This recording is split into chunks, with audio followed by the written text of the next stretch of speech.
எல்லா அணிகளுக்கும் ரொம்ப சிறப்பான ஒரு சுற்றுனா இதுதான். இது வரைக்கும் இழந்ததெல்லாம் மீட்கக்கூடிய ஒரு சுற்று, கொஞ்சம் எளிமையான சுற்றும் கூட.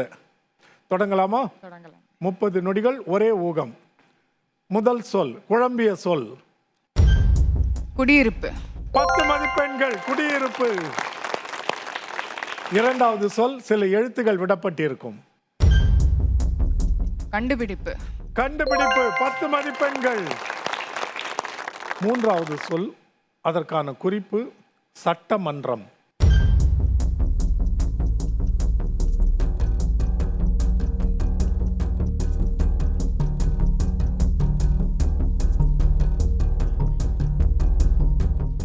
பேரவைத் தலைவர். பேரவைத் தலைவர். 7 மதிப்பெண்கள் உங்களுக்கு.